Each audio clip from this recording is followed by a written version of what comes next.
Ok. Boa noite. É com imenso prazer que a gente dá continuidade a esse trabalho que tanto me deixa feliz, que trazer esses trabalhos bonitos que os alunos fazem, convidar palestrantes do mais alto nível para trazer informações brilhantes para a gente, para fazer a gente aprender.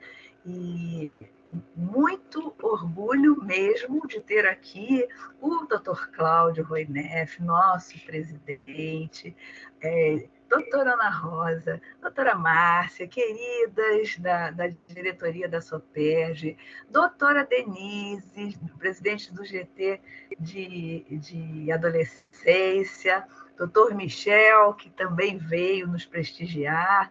Eu não estou conseguindo ver o nome de todo mundo, mas muito obrigada, fico imensamente feliz. E hoje a gente vai trazer para vocês um trabalho muito bacana, assim, sem falsa modéstia, que os alunos fizeram, esses alunos aqui maravilhosos que se empenharam para fazer um trabalho de qualidade num assunto que é um assunto, a gente estava conversando, né, com o professor Sidney, que vai fazer a palestra para a gente. Então, assim, é só top, né? Só top.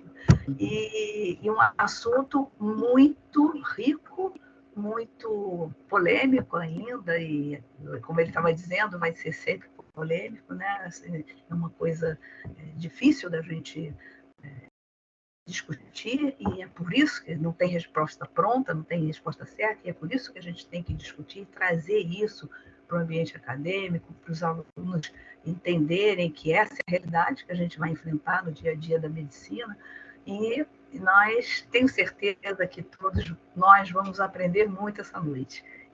Eu vou passar a palavra para os meninos que vão apresentar, para a Ju, para a Marcele, para o Ricardo.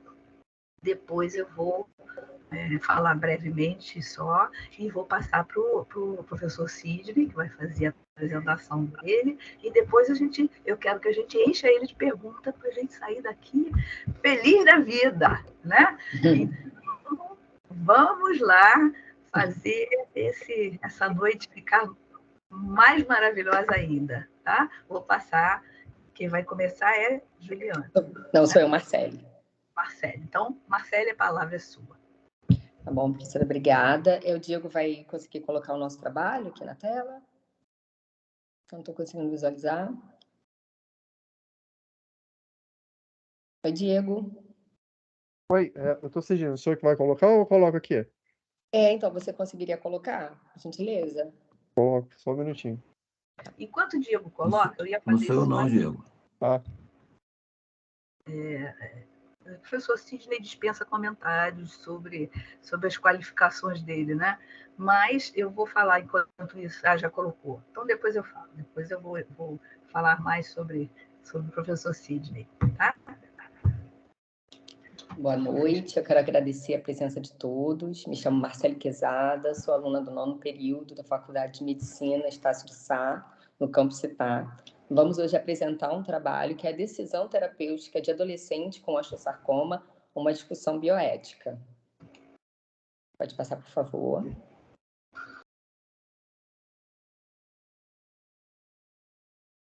Não, pode passar. Essa é que eu acredito que essa seja do professor. Eu acho que essa apresentação é do professor. Exatamente. Você está passando a minha apresentação. Isso. Oi, doutor. Então, eu só tenho essa apresentação, não recebi outra apresentação. Perdão. Vamos passar então. Gil, você consegue passar aquela que está completa?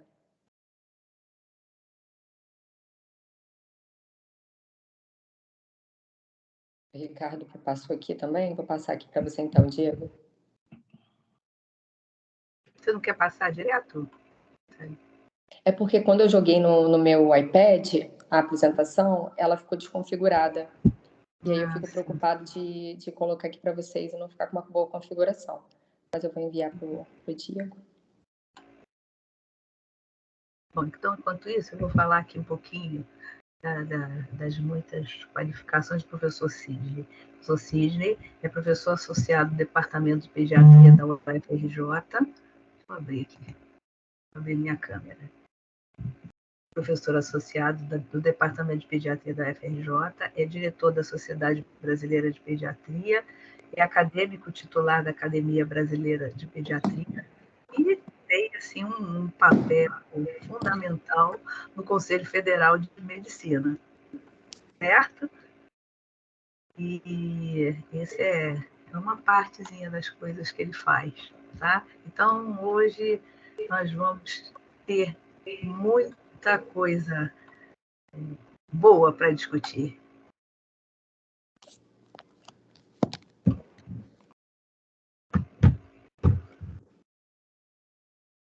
Esse não é o de vocês.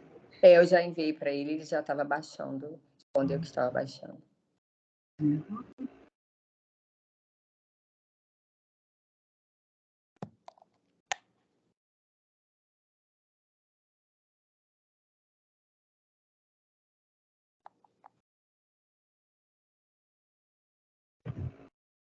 Quer dizer que o internato chegou, né? Chegou o internado. Ansiosos. Vamos escolher no final de julho. Certo. Pronto, agora sim, nosso trabalho. Então, boa noite novamente. Vamos falar sobre a decisão terapêutica de adolescente com osteosarcoma, uma discussão bioética.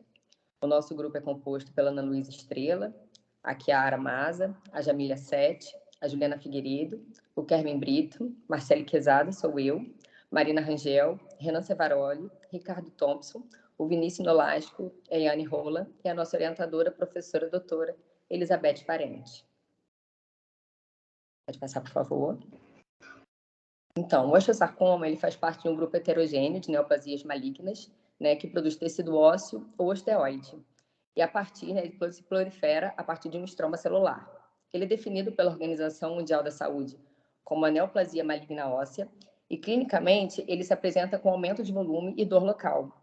Ele tem como diagnóstico, então, o exame radiográfico e histopatológico, e o seu tratamento ele envolve uma tríade de cirurgia, quimioterapia e radioterapia. O fator prognóstico com maior significância é que existe a possibilidade de uma sobrevida de 80% dos pacientes que têm uma ressecção cirúrgica completa, total, quando inicial. E o seu pico de maior incidência ele acontece no crescimento desses ossos longos, que acontece na fase da puberdade, então sendo a neoplasia mais comum nessa década de vida. Alguns fatores eles estão correlacionados, né, com o desenvolvimento do osteosarcoma. Podemos citar alguns, como osteomielite crônica, retinoblastoma hereditário e também a doença de Paget. Esse estudo ele vai falar sobre um relato de caso que foi real, sobre uma adolescente, foi divulgado na mídia, uma adolescente de 15 anos, sobre a decisão, a autonomia dela da amputação ou não do membro inferior com osteosarcoma. E nós vamos abordar esse tema com uma visão da bioética. Pode passar, por favor. Muito obrigada. Mais um. Então, como objetivo geral, nós vamos discutir as repercussões bioéticas das decisões terapêuticas que vai envolver um adolescente com base nesse relato de caso. E objetivos específicos, nós vamos discutir a autonomia do adolescente na decisão da amputação paliativa, vamos descrever também os princípios bioéticos, né, o principialismo, relacionando com o caso clínico, vamos discutir brevemente sobre o osteosarcoma e a conduta terapêutica e vamos discutir sucintamente sobre os cuidados paliativos em pediatria e ebiatria. Pode passar, por favor. A nossa metodologia é o estudo descritivo qualitativo, é o relato de caso real. Como descritores, nós utilizamos adolescente, autonomia, bioética, cuidados paliativos e osteosarcoma. Foram selecionados, então, com critérios de inclusão nos artigos, publicações em idiomas inglês e português, na publicação de 2012 a 2022 e disponível na íntegra na base de dados. Pode passar. E aí, o nosso relato de caso é o BIA feminino, 14 anos de idade, procurou o serviço de saúde sendo diagnosticado com osteosarcoma no terço proximal da tíbia direita. O tumor era volumoso, com comprometimento dos tecidos moles adjacentes, causando dor e prejudicando, mas não impedindo a deambulação. A investigação da metástase pulmonar e óssea mostrou-se negativa, submeteu-se então ao primeiro esquema de quimioterapia, mas somente após 3 meses de diagnóstico, devido a essa dificuldade de vagas no serviço médico de referência para o tratamento oncológico pediátrico. Recebeu alta hospitalar para continuar o tratamento ambulatorial com quimioterapia, e nos exames de controles ambulatoriais iniciais, as imagens mostraram-se pouca redução do volume tumoral e foi proposta então uma cirurgia de amputação da perna direita para controle da lesão tumoral. A família recusou o procedimento e, a partir desta data, não retornou mais ao ambulatório. Pode passar, por favor, Diego. E, após 1 ano, a jovem regressou ao hospital, trazida pelos pais, com importante hemorragia no local do tumor, que mostrou ulceração e necrose. Realizados, então, os exames, verificou-se a presença de múltiplos nódulos metastáticos em ambos os pulmões e a paciente passou a apresentar desconforto respiratório. O oncologista indicou, então, a transfusão sanguínea e a amputação do membro, no intuito de controlar o sangramento e aliviar a dor, pois a quimioterapia não estava mais indicada, considerando o estágio avançado da doença. A família aceitou o procedimento, mas a adolescente recusou veemente a cirurgia. Os pais questionaram se a jovem, sendo adolescente, poderia tomar então esta decisão, e o médico oncologista solicitou um parecer do Comitê de Bioética da instituição. Pode passar, por favor.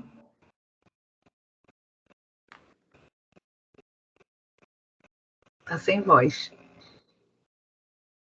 O caso está sem voz.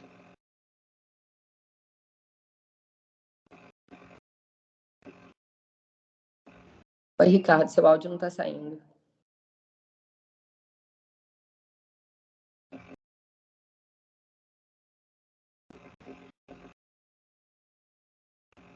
Está sem voz.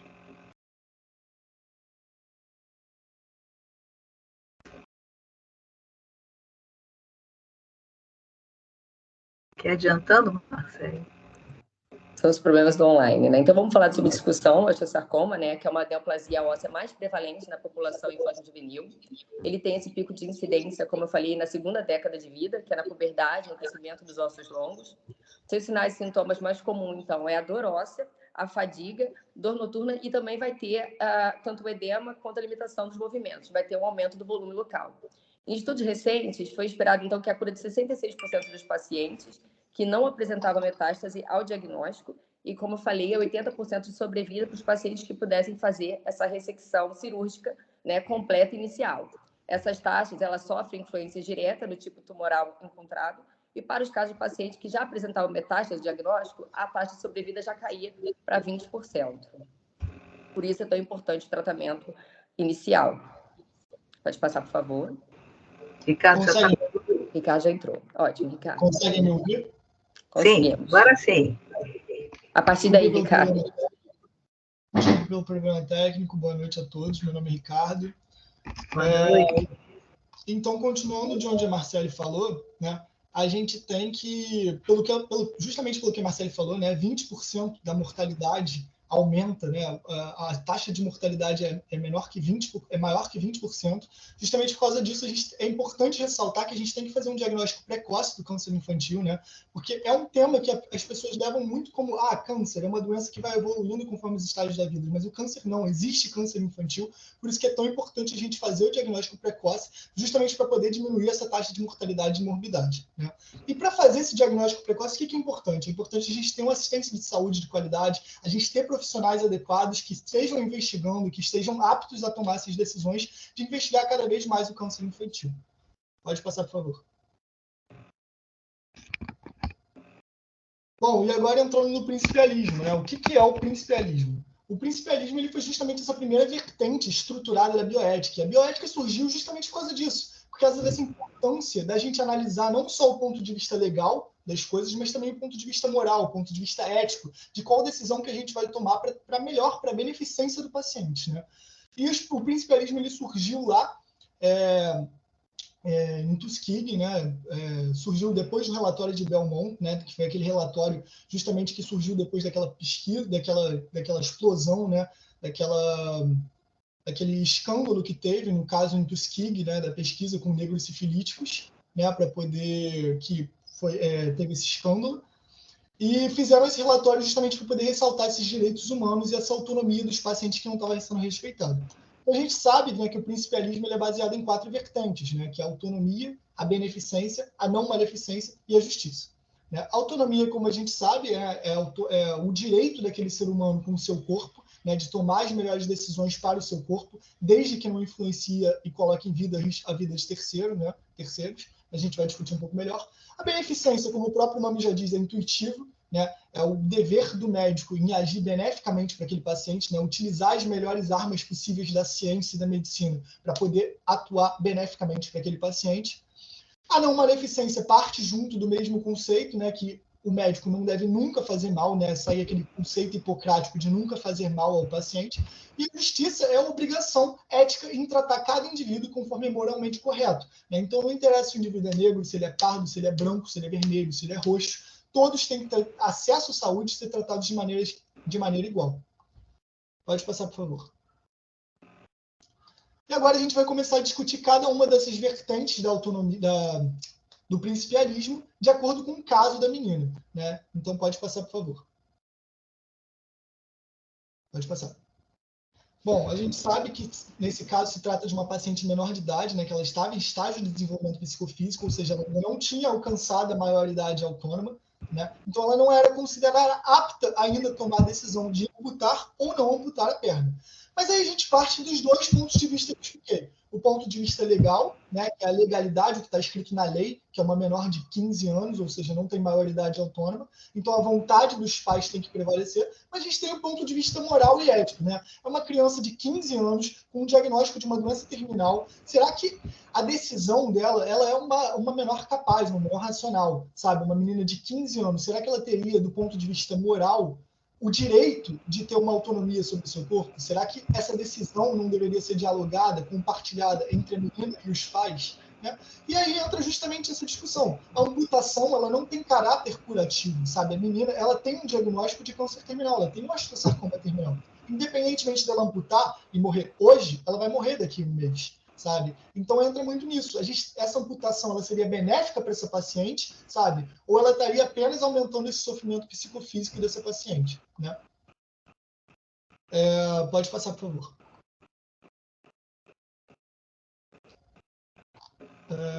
Tá.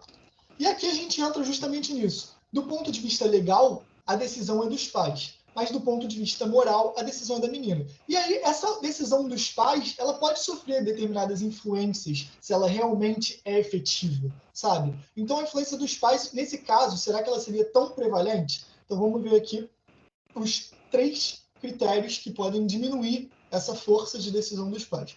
Primeiro, quando eles não são capazes de compreender os aspectos importantes do quadro clínico, mesmo recebendo a explicação correta do médico. O que aconteceu nesse caso?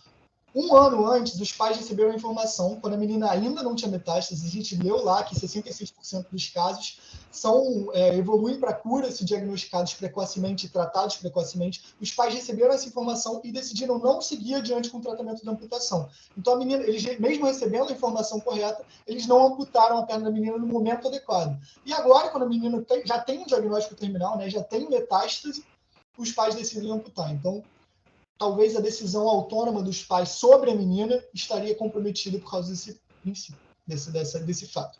Segundo, os responsáveis apresentam instabilidade emocional importante. Pô, que pai que não apresentaria instabilidade emocional importante, perdendo uma filha de 15 anos, sabe? Justamente na adolescência, com um diagnóstico de câncer terminal, sofrendo a vida inteira, fazendo quimioterapia, sabe? Se desgastando, tendo que lidar com uma pessoa de 15 anos recebendo um diagnóstico de câncer terminal. Será que eles estariam instáveis ali, querendo ter a filha deles por mais tempo, mesmo...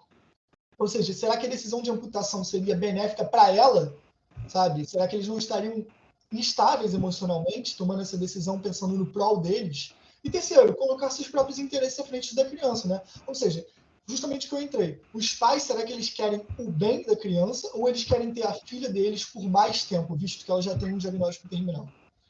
Pode passar, por favor.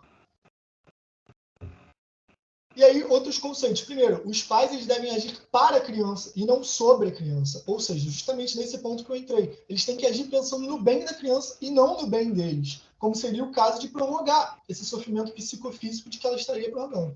Terceiro, Segundo, a amputação ela traria benefícios ou ela só prorrogaria essa vida sofrida do paciente? A gente já discutiu isso. Né? Essa amputação ela seria benéfica para o paciente naquele momento ou ela seria benéfica para o paciente a longo prazo? Sabe? E terceiro, a postura do médico ela foi excelente, porque ele viu justamente esse conflito entre a beneficência do paciente e a beneficência dos pais, né? O ponto de vista legal e o ponto de vista moral, juntou os dois, viu as informações, ouviu a paciente, né, a menina de 15 anos, que ainda não atingiu a maioridade autônoma, e decidiu pegar todas as informações e mandar para o Conselho de Ética Médica para tomar a melhor decisão em prol da paciente. Pode passar. E aqui a gente entra em outro princípio da bioética, né, que é a beneficência. Né? Pode passar, por favor. A beneficência justamente entra nisso, do médico ele ter que usar as melhores ferramentas físicas, químicas, médicas, tudo para tratar a paciente da melhor maneira possível. E entra muito nesse conceito que a gente já discutiu. A amputação ela seria benéfica para o paciente a curto prazo, seria benéfica para o paciente a longo prazo. Será que a amputação seria realmente a maneira mais benéfica de tratar aquele paciente? Ou será que um cuidado paliativo ali, durante aquele último período de vida daquela paciente seria melhor? Então, o médico, mais uma vez reforçando, agiu de uma maneira extremamente adequada, coletou todas as informações para decidir realmente o que é benéfico para aquela paciente. Pode passar.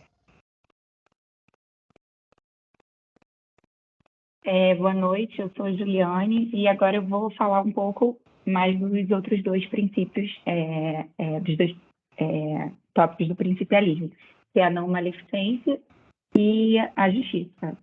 Então, falando um pouco da não maleficência, pode passar, por favor. Então, dentro da não maleficência, né, a gente tirou essa frase aí do relato de caso, que é: a família aceitou o procedimento, mas o adolescente recusou veementemente a cirurgia.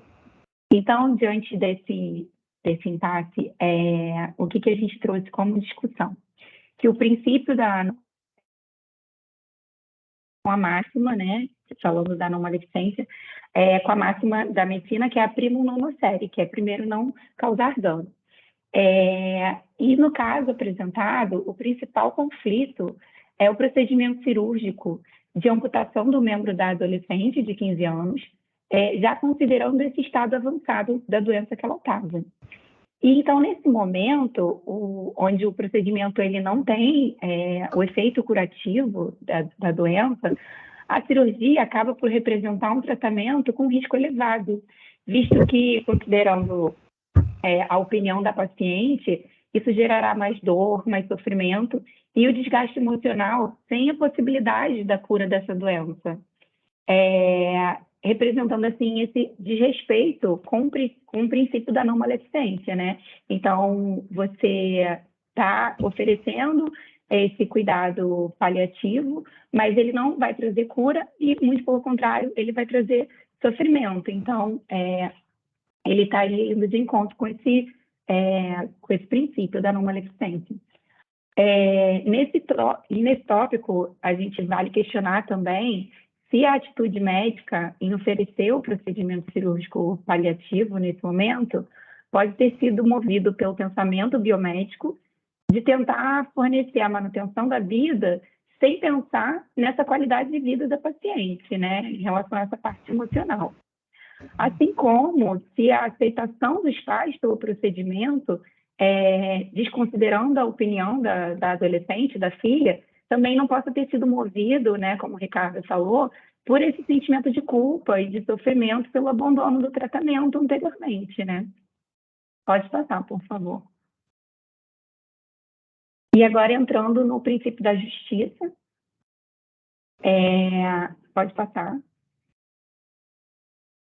Então, a gente trouxe também esse trecho: submeteu-se ao primeiro esquema de quimioterapia somente após 3 meses do diagnóstico, devido às dificuldades vagas no serviço médico de referência para o tratamento oncológico pediátrico.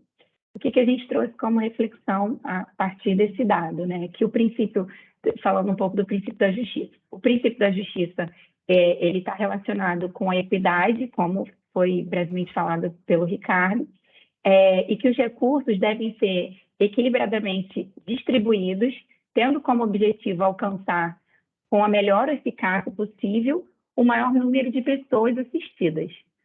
E a quimioterapia, como tratamento pré-operatório, associado aos fatores como a idade, a ausência de metástases e a localização da lesão, elas são decisivas para o prognóstico do paciente com osteosarcoma. E, de acordo com a resposta do indivíduo à quimioterapia neoadjuvante, esse paciente pode ser até elegível à cirurgia de preservação do membro por meio da colocação da endoprótese, e isso pode proporcionar a diminuição da dor local, além de tudo, a segurança no dia a dia e garantir também a independência, né, da paciente. Mas no caso apresentado, a adolescente não teve acesso à quimioterapia no momento do diagnóstico, pela dificuldade de acesso ao sistema, e foi iniciada apenas essa quimioterapia 3 meses após o diagnóstico, o que desfavorece muito, né, o tratamento e a aceleração do curso da doença. E o atraso no início da quimioterapia pode ter acarretado a evolução da doença e a piora desse prognóstico. Então, o acesso aos cuidados paliativos é um direito do paciente e apoiado e suportado pelo princípio da justiça, possibilitando a utilização racional dos meios disponíveis. E esse tratamento, ele até foi oferecido, né, o cuidado paliativo, ele foi oferecido pelo médico, porém já no estágio final da doença, né? E a gente sabe que o cuidado paliativo, ele pode começar lá desde o início da doença, e que também, na questão da justiça, o acesso ao sistema de saúde, ao tratamento precoce, ele é muito importante, justamente em relação ao prognóstico, tratamento e tudo mais. Pode passar, por favor. Então, como conclusão do nosso trabalho, né, o que a gente trouxe? Que o diagnóstico, como eu estava falando, o diagnóstico precoce do adolescente com osteosarcoma, ele envolve decisões familiares, a valorização das queixas, o acesso aos serviços de saúde e a adequada qualificação dos profissionais de saúde na detecção precoce dos sinais do câncer infanto-juvenil. O sistema de saúde integrado, junto com a atenção básica, né, a atenção primária com o atendimento especializado, ele é muito importante para ver essa comunicação, né, dos serviços de encaminhamento, tudo isso. Então, isso é muito importante. A decisão terapêutica deve ser minuciosamente analisada, envolvendo o paciente, a família, a equipe médica, então ela tem que ser compartilhada. Então, assim, o estabelecimento de uma boa relação médico-paciente-família também é essencial no manejo de uma conduta que se adeque ao interesse do enfermo, do paciente, e assegura ao paciente a oportunidade de melhor qualidade de vida, uma vez que nem sempre a cura é possível. Pode passar.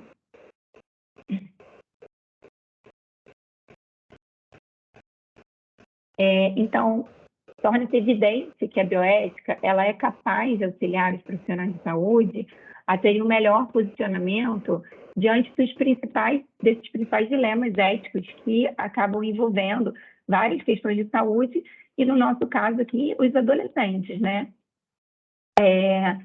E é imprescindível, né, como a gente deixou isso muito bem claro durante a apresentação, que a inserção de conteúdos relacionados a esta temática durante o processo de formação, bem como a necessidade de novos estudos de conteúdo. Desculpa, eu me embolei aqui. Que é imprescindível a inserção de conteúdos relacionados a esta temática durante o processo de formação, bem como a necessidade de novos estudos que contemplem as lacunas ainda existentes. E como reflexão, né, final, que é imprescindível essa decisão compartilhada, a escuta, esse olhar, né, bioético do profissional, né, que isso seja discutido, abordado na formação, após a formação, na educação continuada, para que a gente consiga lidar melhor com esses conflitos bioéticos diante dos cenários que a gente estiver, né, dos nossos meios de atuação, enfim, no hospital, nas clínicas de família, onde for. Então, isso é importante, essa discussão. Então, esse trabalho traz um pouco desse olhar para a gente. Então, a gente trouxe essa frase, né, de Hipócrates, que é curar às vezes, aliviar quase sempre e consolar sempre. Pode passar. Então, essas são as nossas referências. Pode passar mais uma vez. Mais algumas das nossas referências. E o nosso agradecimento. Pode finalizar, por favor. Muito obrigada. Muito obrigada. Já quero até pedir de antemão uma desculpa, porque a configuração, né, ficou um pouco diferente, porque são sistemas diferentes que a gente às vezes acaba passando, uns são Mac, outros Android, e aí ficou um pouco desconfigurado, mas depois a gente vai mandar certinho, correto para vocês. Eu é que agradeço, fico muito feliz. Eu vou falar rapidamente, porque aqui eu quero ouvir falar pouco e ouvir muito. Mas eu não posso me furtar a elogiar essa turminha, porque foi uma turma extremamente dedicada e interessada, o professor gosta mais é de ver aluno interessado no saber, né? E aí uma coisa que eu só gostaria de comentar é que a gente vê muito a dificuldade que o aluno tem, de uma forma geral, do entendimento desse processo de bioético, né? Assim, muitas vezes confunde, achando que você está falando do paciente ou da família do paciente. Não, a gente está falando da conduta do médico, né? A conduta do profissional de saúde. É isso que nos interessa. E vocês colocaram também isso, a não ser a questão da autonomia, né? Que diz respeito ao paciente, mas, de qualquer maneira, a gente está falando da conduta do médico em relação a isso. Então, assim, isso ficou bem claro. E especialmente a questão da justiça, a professora Sidney vai falar disso certamente, né? Porque esse entendimento, às vezes, do que é justiça, né, na bioética, que é diferente, isso faz uma confusão, e às vezes esse entendimento da justiça distributiva não fica claro. E vocês trouxeram bem isso, então fico muito feliz e só orgulho de vocês, viu? E eu vou passar a palavra agora para o professor Sidney, mais uma vez. Ele é membro da diretoria da Sociedade Brasileira de Pediatria, é professor associado do Departamento de Pediatria da UFRJ, é acadêmico titular da Academia Brasileira de Pediatria e, assim, uma figura importantíssima no nosso Conselho Federal de Medicina, e teve uma contribuição imensa nesse processo de bioética, com a revista de bioética, né, que ele foi um dos fundadores dessa revista. E, enfim, a gente vai falar a noite inteira aqui, né, para definir professor Sidney. Então, eu vou passar a palavra para ele, dizendo que estou extremamente honrada com a sua presença aqui, com o aceite do convite, e vamos, com certeza, aprender muito. A palavra é sua, professor. Bom, boa noite a todos, aqueles que eu ainda não cumprimentei. Eu agora estou mais nervoso ainda, né, depois dessas 3 belas apresentações. E dizer que já falei para vocês, né, antes de começarmos, né, comentei sobre o trabalho com vocês, tive essa oportunidade, com a Elizabeth também, eu já tinha falado isso. Trabalho ótimo, excelente, que vocês devem, assim, devem no sentido de, né, eu gostaria muito que vocês fizessem isso, que vocês apresentassem num congresso, né? Nós temos agora o Congresso de Adolescentes, depois tem o de Adolescência, depois tem o Congresso da SOPERJ, com SOPERJ, colocar para uma possível apresentação no Congresso e também publicar, né? Eu digo publicar apresentar para publicação, porque quem decide se vai publicar ou não é a revista, mas eu tenho certeza que esse trabalho tem tudo para ser publicado. Então, vocês estão de parabéns pela apresentação, pelo trabalho que vocês fizeram, pelo que vocês levantaram dessa questão. E o que eu vou fazer é fazer uma apresentação para ficar uma coisa assim, para eu me sentir também mais organizado, mas é tudo relacionado direto ou indiretamente com... tem tudo a ver com esse caso e com o que vocês falaram. Então, eu vou tentar projetar aqui, que eu prefiro eu mesmo, né? Vamos ver aqui. Pedir só a permissão da palavra, professor, para Pois não. estender os agradecimentos a toda a turma, né, o grupo que fez esse trabalho. Nós estamos aqui só como porta-voz. A gente também participou, mas é um grupo bem maior e com certeza contribuiu bastante para esse trabalho. Eu sei, foi uma falha minha, né, não ter falado, mas eu sei bem Não, como imagina. funciona. Quer dizer, é muita gente trabalhando, de qualquer forma, né, é um mérito, é de todos mesmo, né, e vocês também por terem apresentado. E eu também não agradeci o convite, né, a Elizabeth, e o faço agora. Ok? Imagina, nós é que agradecemos a sua presença aqui conosco. Então, vamos tentar aqui a minha primeira prova, né, que é essa aqui, né?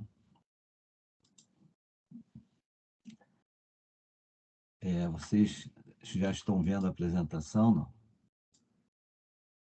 Ainda não, doutor. Ainda não, professor. Agora vai. Agora vai. Vai. Foi? Foi só botar em Vou apresentação, por botar. favor. Bem, isso aqui é uma foto que o nosso presidente que está presente conhece, já deve ter ido várias vezes, né? É o Santo Sepulcro em Jerusalém. E as pessoas vão lá para orar, para ver a beleza do lugar e para chorar a morte de Jesus. E nós choramos os nossos mortos. E até hoje, né, nós não nos conformamos com essa questão da morte, né? A morte nos assusta, a morte, eu não quero conversar, não quero saber disso.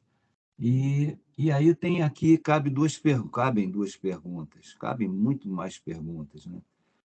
A luta obstinada e sem limite contra a morte em quaisquer circunstância é dever absoluto do médico? A morte é o resultado do fracasso do conhecimento e da técnica médica, né? Então, vamos tentar, nós mesmos, né, pensar nessas respostas. Eu tenho a minha resposta, o outro tem a dele, mas eu não acho, né, que é dever absoluto do médico. Eu não acho, mas depois que nós começamos a ler e estudar bioética, o Código de Ética Médica, as resoluções, já nós vemos que não há mesmo dever de fazer isso, né, em quaisquer circunstância e na maioria das circunstâncias. Então, é preciso compreensão, e isso eu acho que deveria começar no primeiro dia de aula da graduação, da medicina, da enfermagem e de outras profissões da saúde. Mas nós estamos falando aqui para médicos e vamos falar de médicos. Então, no primeiro dia de aula da graduação, deveria começar essa discussão, vamos dizer assim, porque vocês vão viver agora o resto das suas longas vidas vendo gestação, nascimento, crescimento, desenvolvimento, envelhecimento e morte. Isso faz parte da nossa vida de médicos, né? Faz parte da vida de todo mundo. Mas o médico, principalmente, ele tem que ter essa compreensão e aceitar que existe um momento que a medicina não terá mais nada a fazer. Hoje, que já está muito mais evoluída, e daqui, sei lá, 10 anos, 50 anos, sempre vai faltar alguma coisa para ser feita. E as pessoas vão continuar morrendo. A questão também da excessiva medicalização na nossa cultura, né? Medicalização da vida, não é que ela comece assim, com aquela criança que cai do velocípede, rala o joelho, está chorando, a mãe dá um beijinho, lava a ferida, bem lavadinho, como o pediatra ensinou, mas dá umas gotinhas para ele, dá um remedinho para passar a dor, aí dá um suquinho lá, umas gotinhas do suquinho. Não quer dizer que isso começou com a mãe, nem começou nessa fase. Não, isso é uma cultura nossa. E nós tomamos medicação para não envelhecer, para rejuvenescer, para não morrer e para várias coisas. E criamos também expectativas irreais, né? Que a ciência vai resolver todos os problemas, e não resolve, né? E nós vamos perder entes queridos, se está no final da vida, se é por velhice, mas às vezes não é também, é precocemente. O caso dessa menina, né? A vida também, a maioria tem a vida como um bem supremo e absoluto, com toda razão, claro. Mas a maioria acima da liberdade e da dignidade. Não dá tempo de contar a história, né? Mas eu só queria citar que eu fiquei muito impressionado quando eu li essa história, que é um povo lá no norte da Península da Ibérica. Isso, da Península da Ibérica. Então, o povo que habitava lá, originário, nativo lá daquele local, eles tinham uma cidade montanhosa, na montanha, né? Num local montanhoso, chamava-se Numância, a cidade Numância. E os romanos tentaram, conquistavam, né? Estavam conquistando o mundo, e foram para lá para conquistar Numância. E os numantinos disseram, nós não vamos viver como escravos dos romanos. E resolveram lutar, e lutaram até todos morrerem. Teve um momento que Roma mandou 30 mil soldados para cercar a cidade, ficaram sem alimento, o alimento foi acabando, acabou o alimento, estocaram fogo na cidade, eles próprios, mas preferiram morrer, mas não viver sem liberdade e sem a cultura deles, né, e sem a dignidade deles. Claro que nós não queremos que ninguém faça isso, né, mas nós temos que lutar também contra a falta de liberdade, né, contra o cerceamento da liberdade. Uma coisa que atrapalha nessa questão é a possibilidade de responsabilização ética, civil e criminal do médico pela morte. O médico é o responsável pelo paciente. Então, existe essa possibilidade. Eu nunca fui denunciado, nunca sofri nenhum processo, e a grande maioria dos colegas com quem eu me relacionei no trabalho, por amizade, e nunca, não, assim, raramente um ou outro foi denunciado e nenhum condenado, né, por ter feito alguma coisa ruim. Mas essa possibilidade existe, mas nós não podemos pensar que a medicina é uma profissão de risco, não é uma profissão de risco. Então, o que nós devemos fazer é estar sempre capacitado e só atender naquilo que nós estamos capacitados. Apesar da lei, né, de 1957, 3268, que criou os conselhos, ela diz que o médico pode atuar em qualquer ramo da medicina ou especialidade, mas ele é o responsável. Então, é preferível que você só atue naquela parte que você se sente capacitado e realmente está capacitado a atuar. Nós tornávamos múmias, né, os nossos mortos, para que ele, lá adiante, tivesse uma chance de voltar a viver.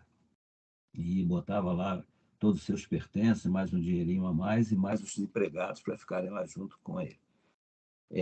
E era uma parafernália para fazer isso, né? Para fazer pirâmides. E depois, agora, hoje, nós temos a parafernália tecnológica, que é para manter a pessoa viva, né? Que é com a possibilidade, é o velho elixir da longa vida, ou mesmo aquele elixir da vida. Tinham várias histórias sobre isso, né? Depois eles começaram a fazer estátuas e bustos, né? Hoje tem fotografias, né? Quem que não tem mais de 1000 fotografias no seu celular? Mas aqui é a Dona Teresa. Foi feita uma estátua, ela está na entrada de Teresópolis, para que todo mundo lembre da Dona Teresa, lembra que ela viveu, né? É um jeito de mantê-la viva. E nós acabamos fazendo isso com os nossos entes queridos. Aqui uma reflexão ética e bioética, né? Quando não aplicar toda a tecnologia disponível? É um dilema, né, que tem que ser discutido, e é discutido e foi discutido há pouco, né, na apresentação desse caso. Então, o paciente em fase terminal, né, não deve ser usado toda a tecnologia. Então, nós temos que classificar. Se o paciente é terminal, existem vários protocolos que fazem essa classificação. Esse é um dos mais usados. Então, é preciso que ele tenha condição irreversível, tratado ou não. alta probabilidade de morrer em um período curto, já foi até citado, né, na apresentação. Um tempo curto é entre 3 e 6 meses ou menos de 3 meses. Fracasso terapêutico de todos os recursos médicos existentes e já usados. Evoluirá inexoravelmente para a morte. Todos nós evoluiremos, né, inexoravelmente para a morte, mas nós estamos falando de um caso de doente, né, um doente terminal. Não há atualmente qualquer recurso médico cientificamente comprovado capaz de evitar tal evolução. Então, se tem um ou mais desses itens, é um paciente terminal. É claro que quem classifica é o médico assistente e a equipe. Os 2 últimos códigos de ética médica, o de 2009 e 2018, eu tive a honra de participar desses 2, reuniram os 2 muitos bioeticistas, principalmente nesse último. O Siqueira, Palácios, que vocês citam aí na referência de vocês, são pessoas que participaram, né, dessa feitura. Então, o Código de Ética Médica atual ele tem muito da bioética. Eu acho que ele é todo da bioética. E é só para fazer uma citação, né? Eu não sou mais conselheiro do Conselho Federal, eu tive um mandato de 2014 a 2019, e quando eu fui, então, editor-chefe da revista Bioética. Ela fez 25 anos naquela época, e agora fez 30 anos esse ano passado, e os editores foram chamados lá para uma homenagem, foi um negócio muito legal. Bem, aqui está o capítulo 1, são os princípios fundamentais. Aqui é um inciso bioético, os princípios fundamentais praticamente todos. Nas situações clínicas irreversíveis e terminais, o médico evitará a realização de procedimentos diagnósticos e terapêuticos desnecessários e propiciará aos pacientes, sob sua atenção, todos os cuidados paliativos apropriados. No capítulo 5, que já é o capítulo deontológico, né, dos deveres do médico, é vedado ao médico, o artigo 41. Ele começa dizendo que é vedado ao médico abreviar a vida do paciente, ainda que a pedido deste ou de seu representante legal. Por que foi colocado isso? Porque quando, em 2006, o Conselho Federal fez uma resolução falando sobre a terminalidade, sobre paciente terminal, sobre cuidados paliativos, houve um processo que interrompeu a resolução por 2 anos no Ministério Público Federal. E depois, o Ministério Público Federal, em uma discussão ampla com o Judiciário, Conselho e Ministério Público, eles chegaram à conclusão que eles realmente se equivocaram, que nós não estávamos, como eles diziam, defendendo a eutanásia e o suicídio assistido. Então, esse artigo, ele proíbe a eutanásia e o suicídio assistido, que já é proibido pela Constituição e pelas leis do país. A eutanásia, estou com a sensibilidade aqui no mouse aqui. A eutanásia, ela vem do grego eu, bem, thanatos, morte, é a boa morte. E era boa morte, né? Porque, por exemplo, um soldado, um guerreiro, caía do cavalo, fazia uma fratura de fêmur e ficava 9, 10, 11, 1 ano chorando, gritando de dor dia e noite, porque não tinha o que fazer. E aí eles começaram, então, a fazer a eutanásia. Então, ela se chamou boa morte.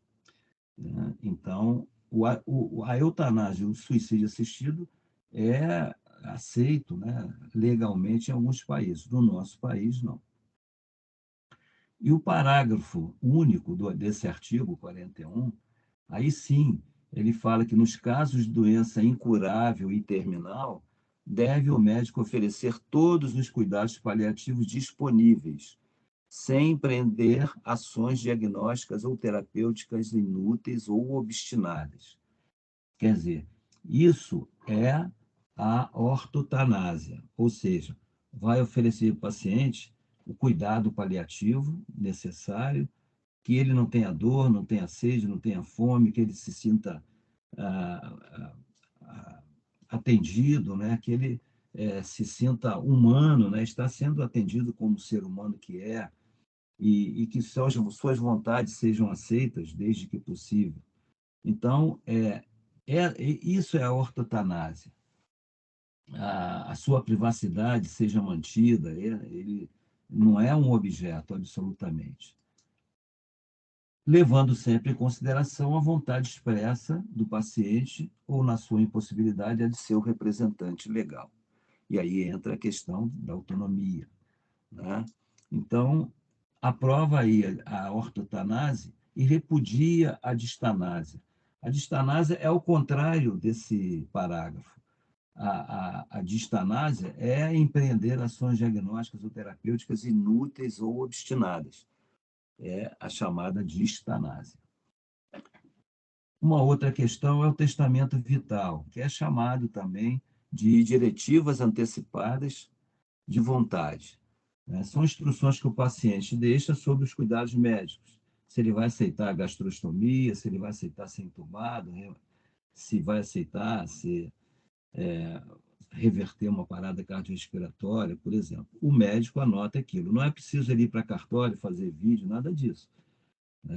Tem que ser expressamente dito pelo paciente. Ele diz ali as vontades pessoais: eu não quero ficar no hospital, quero ir para casa, ou eu não quero ficar em casa, eu quero permanecer no hospital, não quero dar trabalho. E ele pode escolher também um representante. O CFM fez, em 2012, essa resolução. O artigo 1º define, né, as diretivas antecipadas de vontade. É o conjunto de desejos, prévia e expressamente manifestados pelo paciente, sobre cuidados e tratamentos que quer ou não. Ele quer ou não receber aquele tratamento, ele diz e o médico anota no prontuário qual é as diretivas dele. Para que no momento que ele não estiver capacitado a se expressar livremente, autonomamente, já tenha lá. Ele pode mudar de ideia enquanto estiver capacitado de se expressar.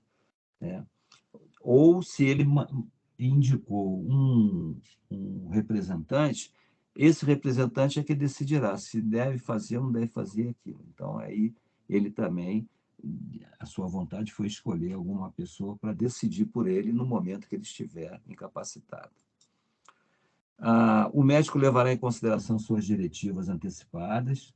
Caso o paciente tenha designado um representante, as informações desse representante também serão levadas em consideração, e o médico deixará de levar em consideração, né, as vontades do paciente ou que o seu representante informou, se for contra a lei, contra o Código de Ética Médica, e se for causar dano, e se for causar maleficência.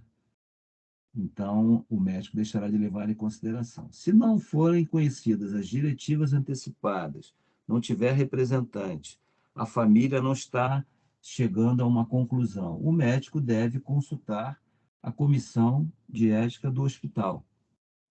E foi o que o médico lá decidiu.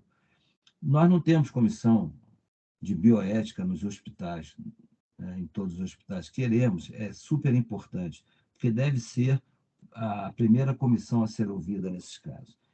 Se não tiver, ouvir a comissão de ética. Aí a comissão de ética é diferente. Ela é administrativa, ela é resolutiva, de maneira legal.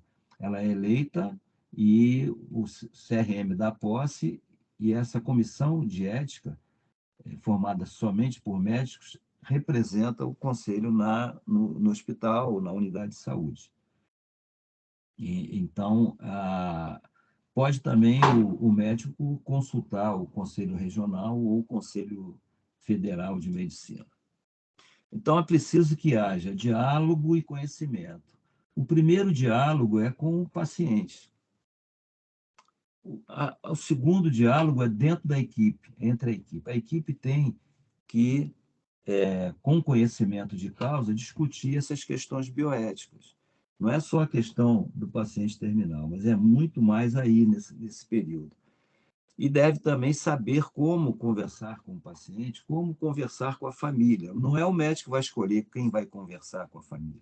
Ele conversa com o paciente se o paciente estiver, né, em condições de ainda entendimento, e pede ao paciente para indicar algum membro da família ou alguns membros da família para que eles conversem, que a equipe converse.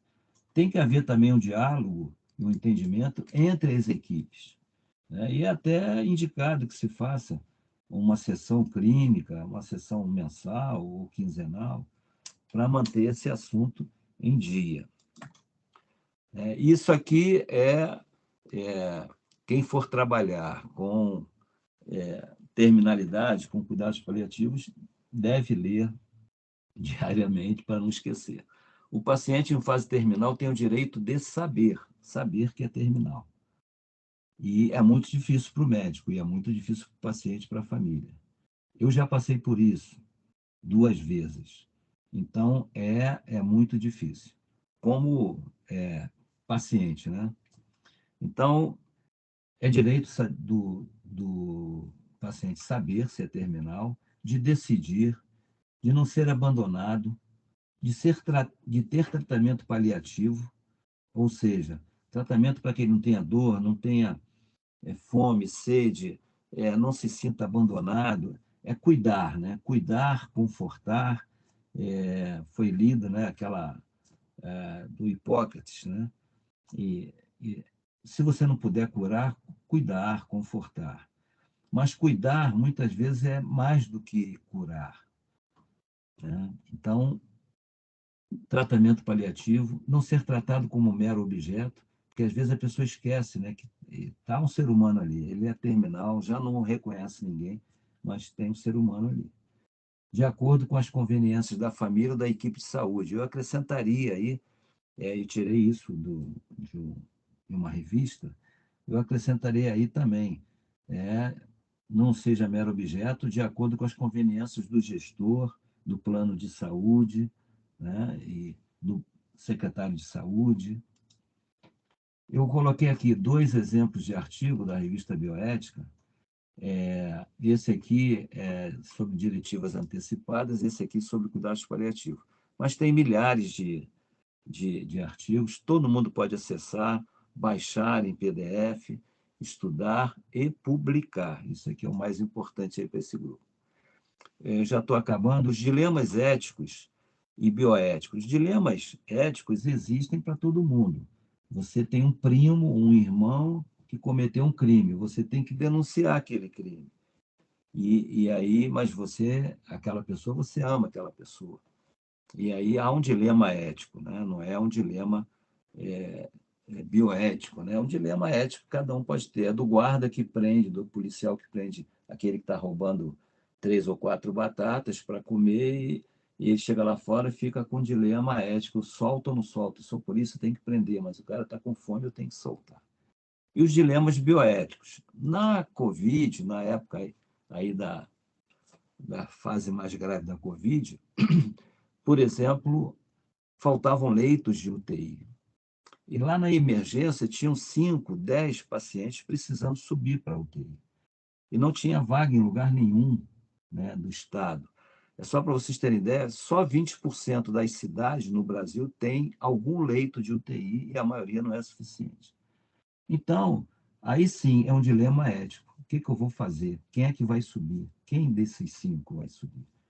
E a questão também, uma outra questão que surgiu foi a questão dos equipamentos de proteção individual que faltavam. E os profissionais de saúde tinham medo de trabalhar e pegar a doença e passar para seus parentes, para as pessoas da sua casa, seus filhos, porque não tinha vacina, não tinha nenhum remédio que tratasse a Covid ainda. Então, eles ficavam com medo de trabalhar e pensavam, eu não vou trabalhar, mas, ao mesmo tempo, se eu não for trabalhar, pacientes podem morrer por isso, porque nós estamos trabalhando no limite. Realmente, quem trabalhou em terapia intensiva, quem trabalhou em emergência, em hospital, trabalhou no limite o tempo inteiro. Então, às vezes, um relatava que faltou e se sentiu culpado, já não se sentia muito mal. Então, esse é um dilema ético. E eu vou falar rapidamente de alguns de autonomia, direito e deveres, mas existiu um dilema, um falso dilema ético durante a pandemia, que foi o dilema da cloroquina, né? E da ivermectina, de outros medicamentos. Então, o médico diz assim, eu não tenho nada a fazer, eu tenho que fazer alguma coisa, então vou fazer o que está ao meu alcance, que é a ivermectina. Mas onde é que está escrito, né, que a ivermectina age contra essa doença? Então, eu vou fazer um breve comentário aqui, não sobre esse caso, né, mas que foi um falso dilema. E, quer dizer, pelo menos nós teríamos que julgar dessa maneira ou não, mas aí fica a critério de vocês também pensar nisso, né? Então, no princípio fundamental, no inciso 21, diz que o médico aceitará as escolhas de seus pacientes relativos aos procedimentos diagnósticos e terapêuticos por eles expressos. Então, o médico deverá, né, aceitará as escolhas, desde que adequadas ao caso e cientificamente reconhecidas. O paciente pode dizer, doutor, eu não quero tomar esse medicamento injetável, poderia passar para medicamento oral? Se for possível, sim, né? E outros pedidos, né? Eu não quero continuar a quimioterapia, a radioterapia, não vai adiantar nada, só estou sofrendo, queria parar com isso. E ele tem que ser respeitado, né? Mas, se por acaso ele pedir para fazer um remédio, ao invés daquele remédio que está fazendo na veia, doutor, eu não posso fazer um remédio para verme porque tem uma vizinha que me falou assim, assim, isso acontece, né? E o médico vai dizer, não, aí o médico não vai poder aceitar as escolhas dos pacientes, ele tem que tomar antibiótico venoso com a pneumonia grave. Então, desde que adequadas ao caso e cientificamente reconhecidas. Então, essa é a autonomia do paciente, ele tem o direito, mas o direito é balizado pela ciência, né? E também pela adequação ao caso. No capítulo 2, que são os direitos dos médicos, é direito do médico indicar o procedimento adequado ao paciente. Ele escolhe o antibiótico, ele escolhe se ele precisa de antipertensivo, se precisa internar. O médico tem autonomia para fazer isso, né? Mas aí vem o detalhe, observadas as práticas cientificamente reconhecidas e respeitada a legislação vigente. Então, mas pessoas argumentaram dessa maneira, né? Não, mas a cloroquina, ela é cientificamente reconhecida. Sim, ela é reconhecida para tratamento da malária, né? E a ivermectina para tratamento de verminose, e vai por aí. Então, o médico tem que observar isso. A autonomia dele é balizada pela ciência também, né? Ele tem que observar as práticas cientificamente reconhecidas para poder fazer a sua receita, escolher, então, o que ele vai fazer. E no artigo deontológico, no 32, que juntamente com o primeiro é um dos que mais se denuncia médico, né? Entra aquela questão, né? Não causar dano ao paciente por ação ou omissão, caracterizada por imperícia, imprudência e negligência. E o 32, que é esse, né? É vedado ao médico, porque esse são artigos, os deontológicos, que vão do capítulo 3 até o 70 e pouco, o capítulo dos deveres do médico. Então, aqui, ao invés de vedado ao médico, poderia dizer, né? O médico, é dever do médico usar todos os meios disponíveis de promoção de saúde, de prevenção, diagnóstico e tratamento de doenças. Mas, no Código de Ética Médica, já há algum tempo foi decidido colocar vedado, porque aí fica fechado, né? Quando diz assim, é dever, aí o dever fica um pouco aberto a critério de cada um, mas não pode ser. Então, é vedado ao médico. Então, por que está escrito depois, cientificamente reconhecidos e a seu alcance em favor do paciente? Então, ele tem que usar todos os meios disponíveis, cientificamente reconhecidos, porque ele pode ser processado e até mesmo julgado por não ter feito tudo que estava ao seu alcance, por não ter feito tudo aquilo que ele deveria fazer. Mas se não é cientificamente reconhecido, ele não precisa fazer, ele não tem que fazer, ele não tem que dar cloroquina, né? E se não está ao seu alcance, ele também não pode ser culpado por isso. Chega um politraumatizado, não tem tomografia, não tem UTI no hospital, não tem ambulância, não tem nada. Ele vai tentar manter o paciente vivo e vai pedir ajuda ao chefe da equipe, ao diretor, ou mesmo à polícia, né? Para conseguir ajuda, uma ambulância, UTI, que leve aquele paciente para algum lugar que ele possa ter mais chance. Então, esse é dever do médico, mas também balizado pela ciência. Aqui, a terapêutica deixa eu passar aqui. No 102, que trata de ensino e pesquisa médica, a terapêutica experimental também entrou na discussão, né, durante a pandemia. A terapêutica é permitida, experimental, quando aceita pelos órgãos competentes. Então, um colega publicou em algumas redes sociais que ele tinha 280 e poucos pacientes que ele tratou com 2 medicamentos, né, ivermectina e cloroquina, e que nenhum precisou internar e nenhum morreu. Só que ele não estava participando de nenhum trabalho científico, ele não tinha um protocolo científico ali para testar um medicamento, para testar o outro.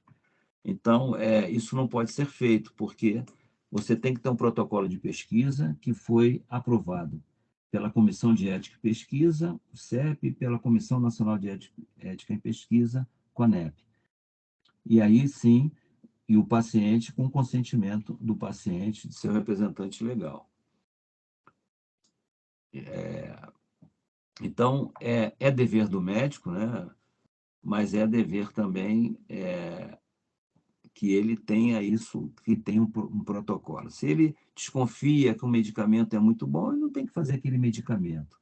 Ele tem que fazer uma pesquisa. Então, vai na instituição, faz um projeto, ou pede algum colega que trabalha na instituição para fazer um projeto que seja aceito. Aqui é o artigo desse capítulo que fala sobre sigilo, 74, ele fala sobre a autonomia, né, da criança e do adolescente. De maneira quase que indireta, mas fala. É um capítulo sobre sigilo. Então, é vedado ao médico revelar sigilo profissional relacionado a paciente criança ou adolescente, desde que estes tenham capacidade de discernimento, inclusive a seus pais ou representantes legais. Quer dizer, o médico pode decidir que vai manter o sigilo, mesmo com os pais e representantes legais. Mas aí, como é que ele vai fazer isso? Chega um paciente e pede, doutor, eu preciso de uma receita de contraceptivo, de um anticoncepcional, porque eu quero manter relações sexuais com o meu namorado ou com a minha namorada, ele tem a idade de 16 a 7 anos, tem discernimento, mas o médico tem que tentar convencê-los de que o melhor é que os pais saibam, né? Ele mesmo pode intermediar isso, pode conversar, chamar os pais e conversar junto com o adolescente. Mas se o adolescente se mantiver irredutivo, ele pode fazer a receita sem problema nenhum. A decisão é dele. E quem testa o discernimento também é o pediatra. Salvo quando a não revelação aos pais ou responsável possa acarretar dano ao paciente. Então, por exemplo, uma gravidez, por exemplo, um diagnóstico de câncer, né? Ou o paciente grávida está dizendo que vai fazer aborto, né? Não. Isso são situações, a pesquisa de uma doença grave, não precisa nem ter confirmado, só o fato de ter que pesquisar uma doença grave, tem que conversar com os pais, aí não pode ter sigilo. Mas eles têm essa vamos dizer assim, autonomia, né? No artigo 101, é vedado ao médico obter do paciente, seu representante legal, deixar de obter, né, o termo de consentimento livre esclarecido para a realização de pesquisa envolvendo seres humanos, nós sabemos disso.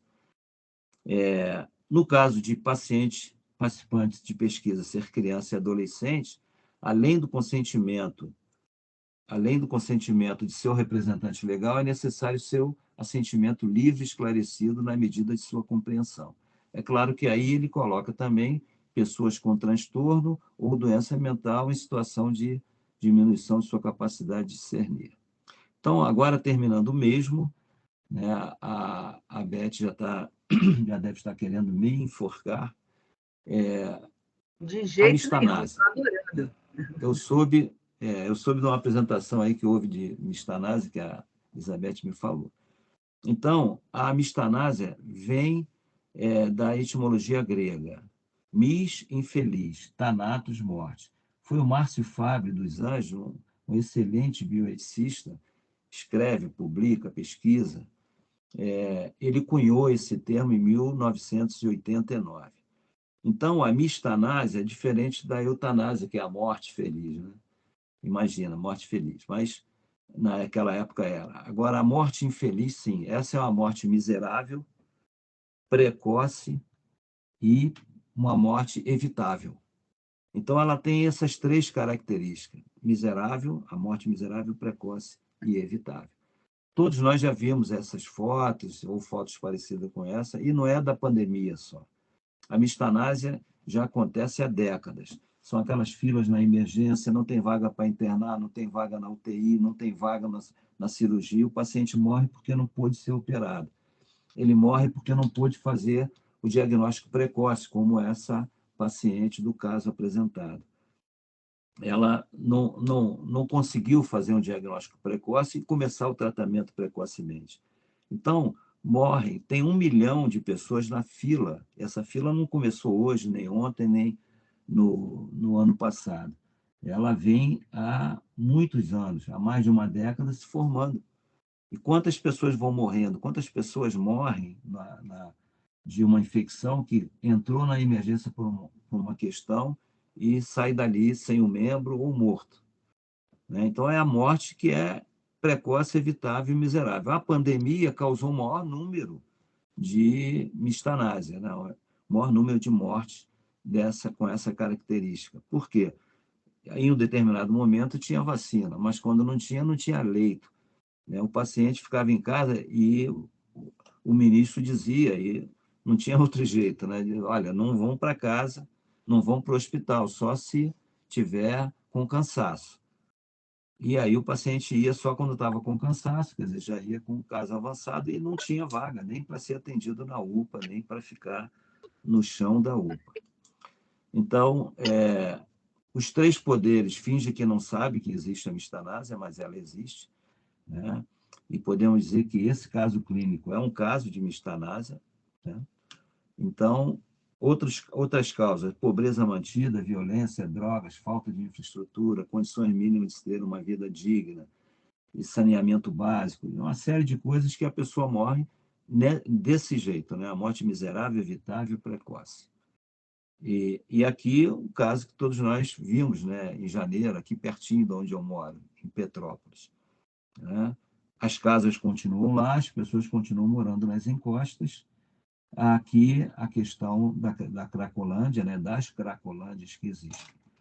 Então, nós não temos, né, um planejamento de Estado, não de governo, de Estado, né, para cuidar da habitação, para cuidar do transporte, da segurança, né, para cuidar, prevenir as drogas, prevenir o vício nas drogas, cuidar do combate às drogas, tratar dos pacientes que são viciados em algum tipo de droga.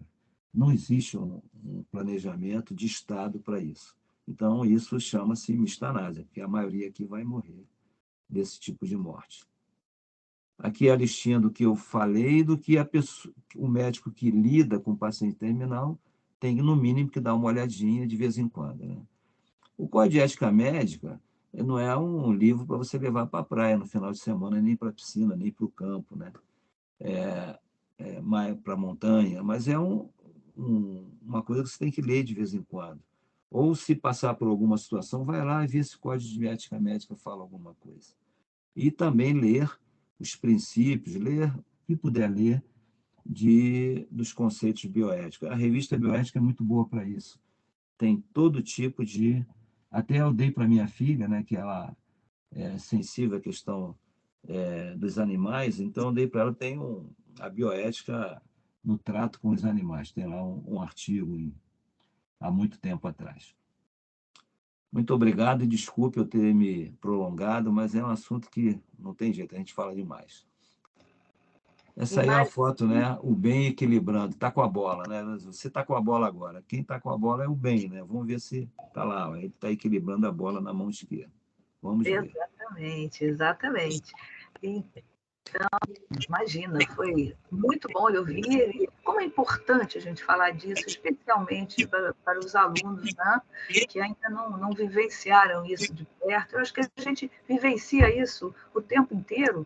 E essa questão da mistanásia, até gostaria, Sidney, que você desse algumas sugestões para a gente em relação ao trabalho.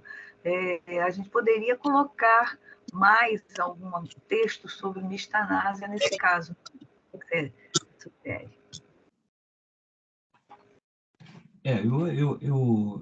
Eu continuo assim, né? Pensando que vocês, com esse trabalho, o trabalho está feito, né? Está pronto.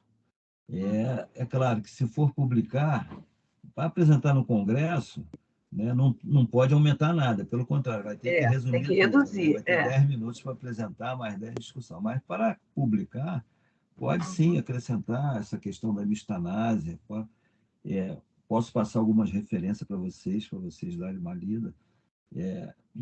E outras questões, né? Essa questão da autonomia também, dissecar um pouco mais, porque isso é muito amplo, né? Essa discussão é muito, muito ampla, a questão da autonomia do paciente, autonomia do médico. Tanto é que causou confusão no momento da pandemia, né? Porque o médico, coitado, estava ali, e se chegar alguém e as pessoas chegavam, doutor, receita a cloroquina para mim.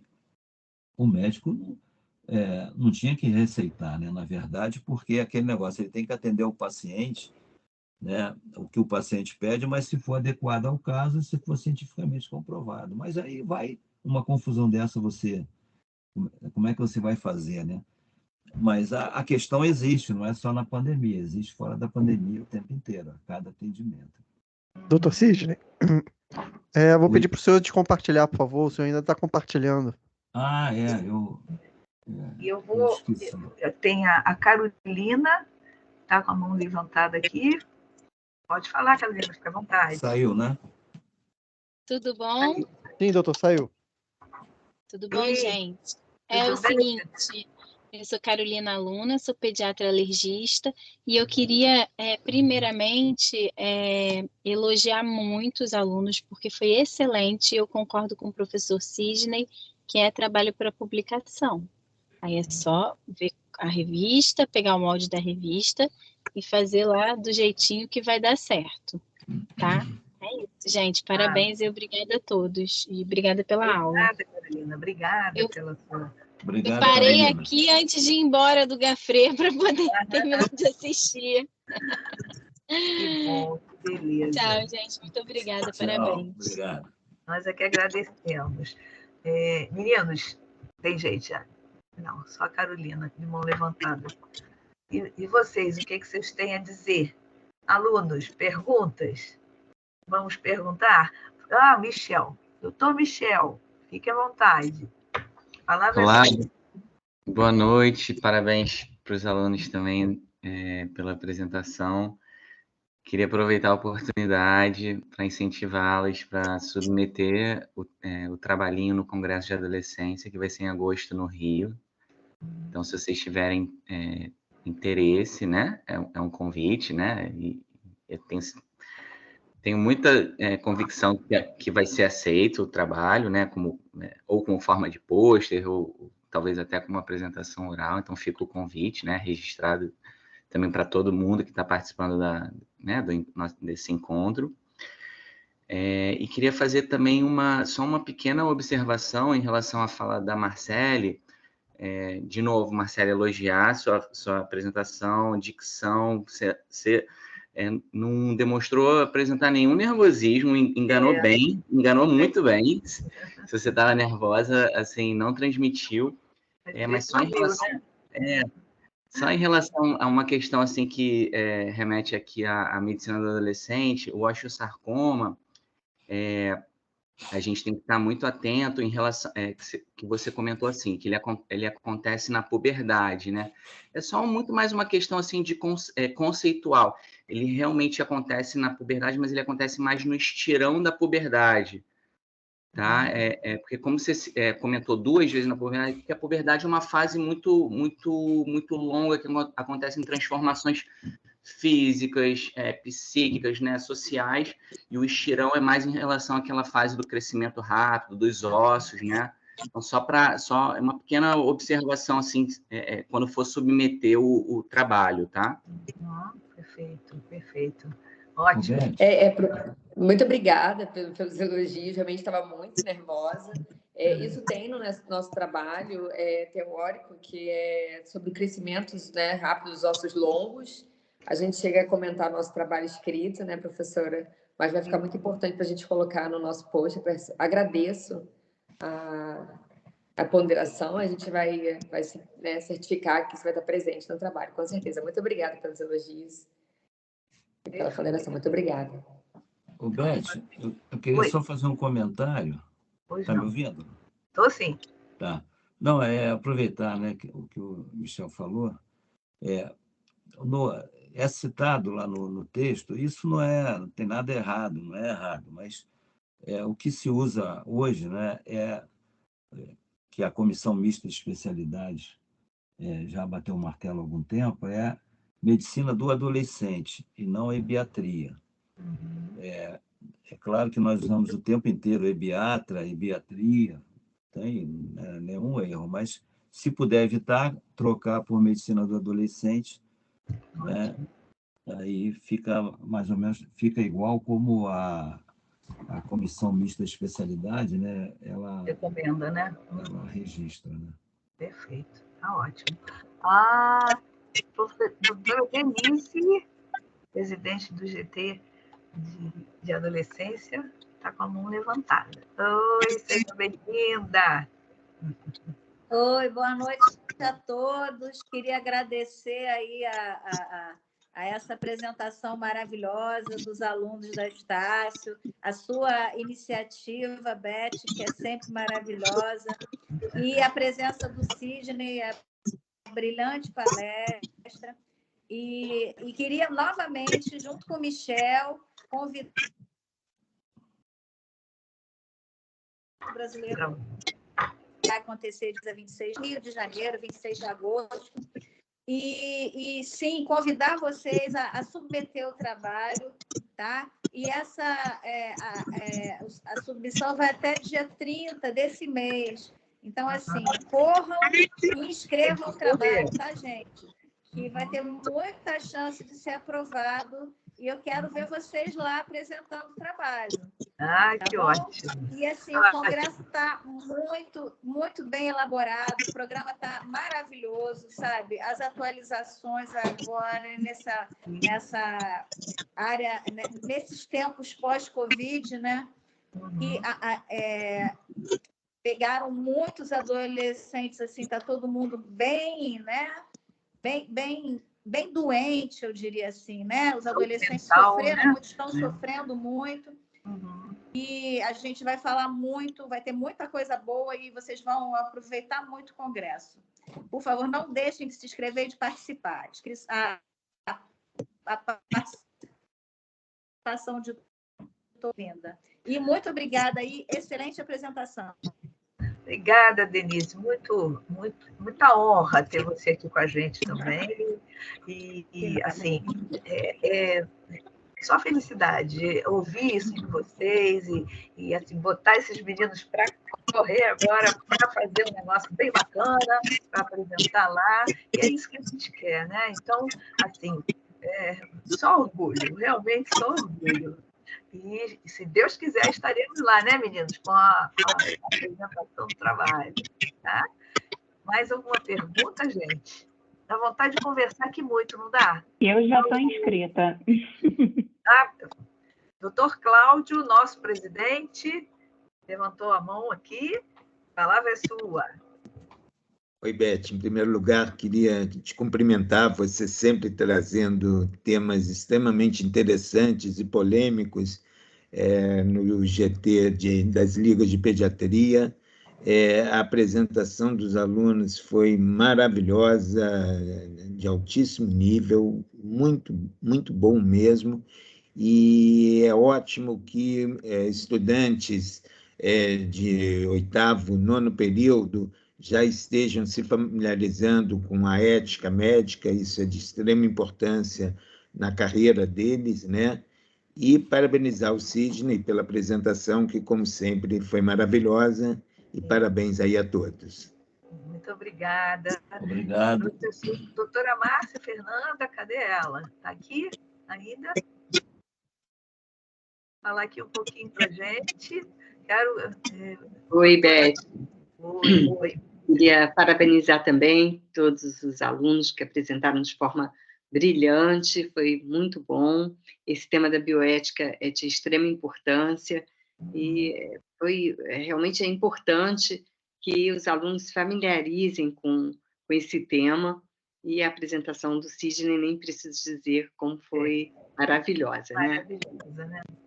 Então, parabéns aí por trazer para a gente esse tema tão importante. Parabéns. Muito obrigada pela presença de vocês. E, doutora Ana Rosa, cadê ela? Fala aí para gente. Olá, nossa querida. Isso, sempre estimulando, né? Beth, como o Cláudio falou, Marcinha falou, né? Michel, Denise, não tem palavras, parabéns, né? O Cláudio falou muito bem, realmente os meninos foram ótimos, vocês estão de parabéns, e realmente vale a pena, sim, né? Iniciar a vida aí, apresentando o trabalho, né? Como o Sidney falou. Eu queria lembrar, Sidney, eu até coloquei lá no chat, sobre a gente documentar tudo, né, Sidney? Como é importante, né, a gente documentar, né?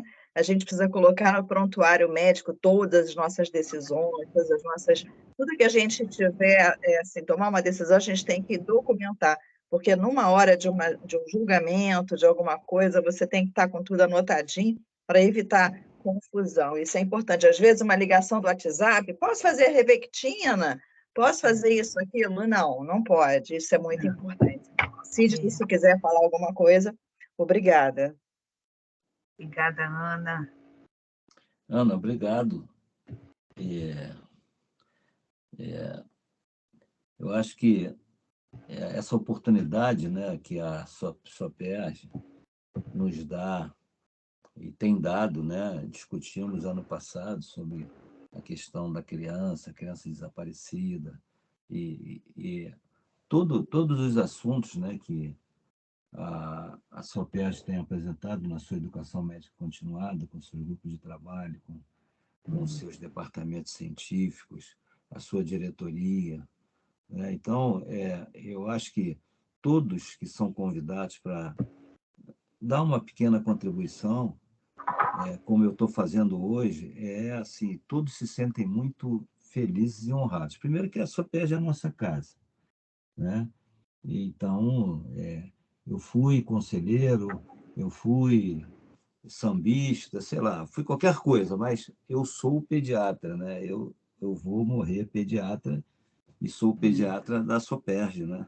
É claro que da brasileira também, mas eu moro no Rio de Janeiro, então eu sou da SOPERJ. Então a SOPERJ é isso, né? Nos dá muito orgulho.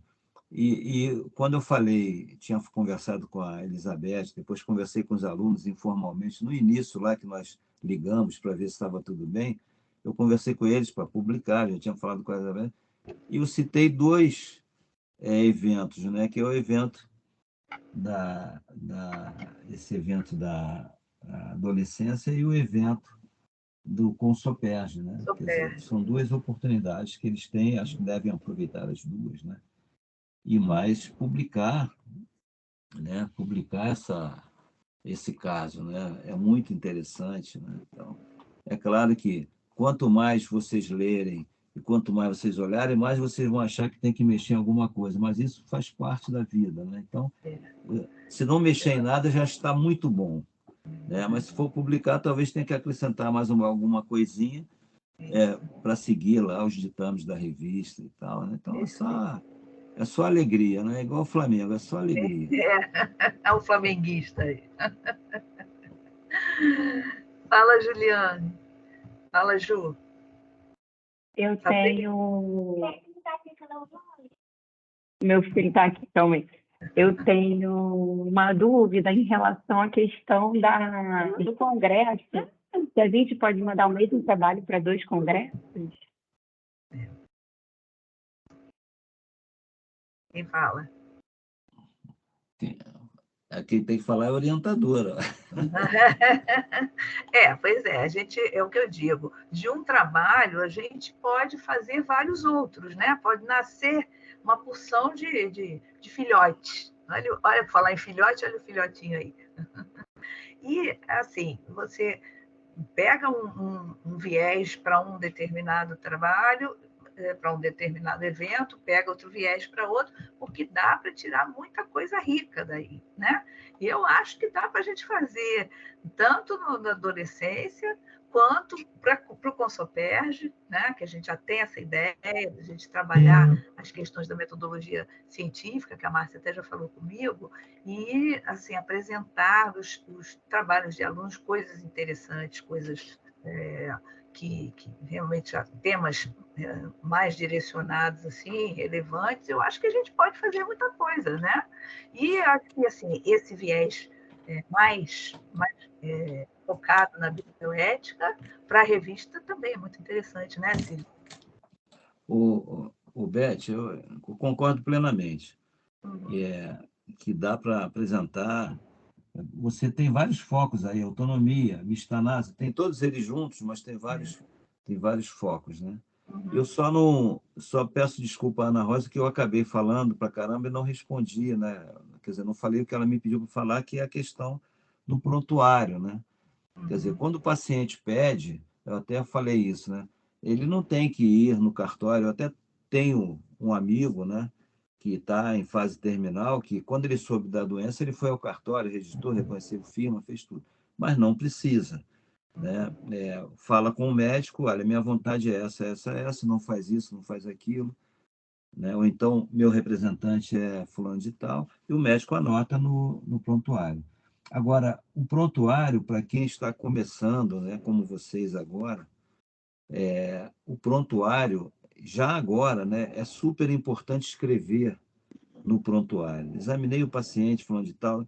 Não é escrever, esse paciente é um chato, a esposa dele é estressada, né? Não precisa desses detalhes. Mas é escrever o que você fez, você examinou, você pediu exame, né? Porque quando chega uma denúncia, às vezes chega assim, o doutor morreu, né? Chegou, principalmente criança, né? É muito complicado. Ele chegou no pronto-socorro, a família está desesperada e vai achar que alguém falhou ali, né? Alguém falhou. E o médico vai dizer, o médico nem examinou, o médico nem falou com a gente, o médico nem... Quando o juiz pegar, ou o conselho pegar o prontuário, ele vai ver que está anotado ali. O paciente chegou a essa grave, né? Em parada ou em apneia, e vai por aí. Tem que colocar, aí foi feito isso. E muitas vezes não precisa fazer na hora que você não vai conseguir estar atendendo o paciente, mas depois que acabou, vai lá, né? No Souza Guiar era comum, eu trabalhei no Souza Guiar, nós acabávamos o plantão e ficávamos lá meia hora, 40 minutos, escrevendo coisas que nós tínhamos feito no paciente, para ficar registrado no prontuário. Então, o prontuário é uma defesa para o médico, né? O médico vai se defender através do prontuário.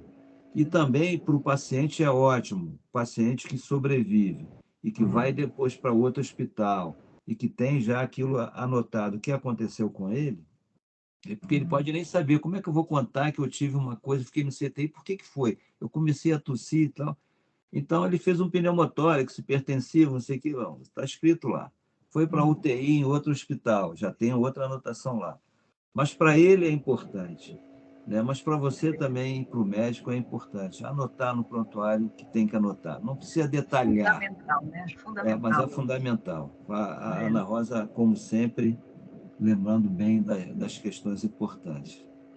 Perfeito. Agora, deixa eu fazer uma pergunta, Sidney. No outro dia, nós estávamos fazendo uma discussão, a Ju estava lá na Liga de Pediatria, que a gente falou sobre a adolescência, né, medicina adolescente, e aí a gente estava falando sobre sigilo médico, e a quebra do sigilo tem condições especiais, situações especiais e tal, mas eu também disse que a guarda do prontuário é do hospital, né, da unidade de saúde, mas o prontuário pertence ao paciente. Ele não pode sair, mas pertence ao paciente. Então, a gente é obrigada a dar cópia do prontuário. Aí uma aluna falou assim, pois é, então, quando a gente dá a cópia do prontuário, quebra o sigilo.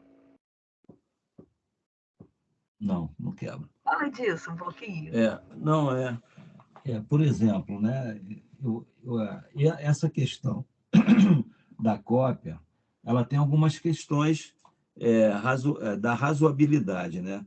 Às vezes o paciente tem um prontuário com 500 páginas, 1000 páginas, né? Então, ela quer o prontuário, quer todo o prontuário. Se ela exigir que quer todo o prontuário, que ela vai se mudar para outro estado, ou que o juiz está pedindo, ou sei lá, ela quer para guardar, você marca, vai na administração, vê na administração quanto tempo leva para fazer as cópias e ela vai receber a cópia num determinado período de tempo, né? Não quebra o sigilo porque é o próprio responsável que está pedindo, ou a própria paciente que está pedindo. Então, até o médico, ele não pode ver prontuário de paciente que ele não está atendendo, que ele não está vendo, que não faz parte do trabalho dele. Então, nós não devemos contar, assim, teoricamente, nem para o próprio médico, é a quebra de sigilo, né? Então, o negócio é bem rigoroso, mas nesse caso, não. Por exemplo, a mãe chega e diz assim, doutor, eu preciso de um atestado de que ele tem um problema pulmonar grave, que ele precisa, que ele está desnutrido, tudo, para eu pegar passe de ônibus, que eu moro em Caxias, tem que vir para o Fundão e tal. Ah, pois não. Aí eu boto assim, mãe requisita isso, vai entregar na prefeitura o pedido, A senhora pode assinar aqui, ela assina. Então, a mãe, ela está autorizando que eu entregue para ela um documento dizendo que o filho dela tem a doença tal, ou tem AIDS, porque senão já aconteceu isso, né? Aconteceu tudo, né? Quase tudo, né? Em termos de ética e bioética. Mas a mãe quer incriminar o pai, né? Dizer que ele não liga, ou vice-versa, o pai quer incriminar a mãe. Então ele leva aquele atestado na prefeitura, onde o pai trabalha, ou onde a mãe trabalha, e diz, olha aqui, ó, o que essa funcionária não sei o que. Então, assim, para uma vingança boba, né? Mas que pode acontecer. Aí a moça vai chegar e vai dizer assim, foi o médico que deu. Não, mas o médico deu com autorização dela. E só deve ser dado com autorização. Então, se a mãe pedir, ou o próprio paciente pedir, pode ser dado. Mas tem que ficar escrito que foi... né? Ou ele assina atrás do atestado, mas coloca lá no prontuário dele que você deu o atestado. Então, isso você lembrou bem, é uma questão que pode se tornar grave. Mas, na verdade, não é a quebra de sigilo. Já o médico, não. Eu sou médico, eu vim pegar o prontuário do meu marido que está lá, ou da minha mulher que está lá. Já aconteceu isso. Está no Salgado Filho, foi para o Souza Aguiar. Aí foi lá no Salgado Filho pegar o prontuário que não tinha vindo na ambulância. Aí lá disseram, não, nós só vamos mudar para alguém de Souza Aguiar, algum funcionário. Mas eu sou médico, eu sou mulher dele, mas nós não podemos dar o prontuário do seu marido para uma pessoa que não esteja participando do caso. Então, o médico lá fez isso, né? E foi um constrangimento total, mas é isso mesmo, né? Foi um erro não ter transferido junto com a ambulância o prontuário. Sim. Mas é uma questão de proteção do profissional, né? Exato. Tá certo. Mais alguma pergunta, gente? Eu acho que só elogios aqui no chat. A palestra do professor Sidney, que foi maravilhosa, uma discussão riquíssima. Dá vontade da gente falar aqui. Ana Rosa tá com a mão levantada, quer falar de novo? Eu quero falar de novo, sim, esse Sidney falando e vocês aí, nossa, a gente quer falar a noite toda. Eu quero. Sim, a gente não guarda dados só no prontuário físico, né? A gente também fala sobre as consultas, né, Sidney? As teleconsultas, né? Telemedicina, né? Então, eu trabalho na Unimed Rio, né? Sou conselheira, e nossos dados são guardados na Oracle. Então, a gente tem que respeitar uma série de leis, né? A LGPD. Então, é importante para vocês saberem disso, né? Por mais que você não esteja escrevendo, fazendo uma teleconsulta, os seus dados, você tem que ter a segurança de que a plataforma que você está usando, ela tem essa segurança dos seus dados. Daqui a 20 anos, você tem que acessar se for necessário. Era isso que eu queria somar. Ótimo, muito obrigada. Importantíssimo. Porque o prontuário eletrônico, que dizem, né? Prontuário eletrônico, já há muitos anos tem essa denominação. Lá, por exemplo, um hospital grande aqui do Rio, nós fomos lá ver o prontuário eletrônico. O prontuário eletrônico é simplesmente o seguinte: você entra no sistema e com a sua senha e você olha tudo que está ali, né? E qualquer um pode entrar ali, qualquer um funcionário, qualquer um médico, e pode mudar. Quer dizer, não existe, por exemplo, a dualidade. Você só pode entrar com uma outra pessoa entrando junto com você, por exemplo, o diretor, o chefe da pediatria, entra junto, aí você entra. Se você mudar alguma coisa, ele registra quem mudou e qual foi o momento que mudou, dia e hora. Isso é o prontuário eletrônico. E ele tem, para entrar e para sair, tem essa questão da senha. Não pode ser só uma senha, tem que ser 2 senhas, tem que ter segurança, né, de informática. Mas não é isso que acontece, porque isso é muito caro. Então, assim, nós já temos prontuário eletrônico no município tal. Aí vai lá, é isso que tem, né? Você entra com uma senha e vai lá e mexe. Quem é que mudou isso? Sumiu uma página, foi apagado. Não tem esse registro. O prontuário eletrônico tem, né? E aí, na verdade, é isso que a Ana está fazendo, está falando, né? Também, né? Tem todos esses cuidados, né? Tá certo, perfeito. Bom, eu gostaria, então, de ouvir os alunos, né? O que foi essa experiência para cada um de vocês, passar assim, aquela rodada final, né? Professor Sidney, doutor Cláudio, doutora Márcia, se quiserem comentar mais alguma coisa, doutora Ana, e para a gente poder fechar, porque chega uma hora que a gente tem vontade de ficar aqui discutindo até, né? Ainda mais porque esse é um tema, não é, que não está assim, completamente contemplado no currículo como deveria, né? E a gente não tem tempo mesmo para discutir. Então, essa é uma oportunidade ímpar da gente discutir questões que não estão contempladas lá, né? E que são fundamentais para o nosso dia a dia.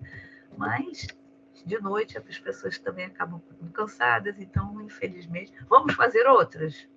Vou convidar de novo para vir aqui falar mais para a gente, tá?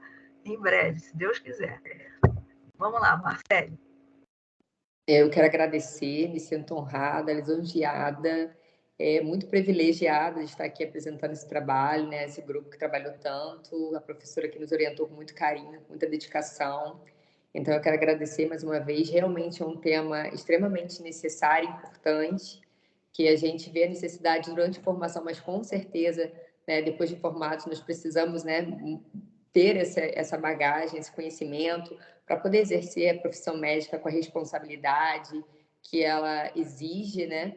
E agradeço aí o aprendizado, que a gente ficou pouco tempo aqui, já aprendi tanto. Isso com certeza nos faz querer aprender mais, vamos buscar mais conhecimento.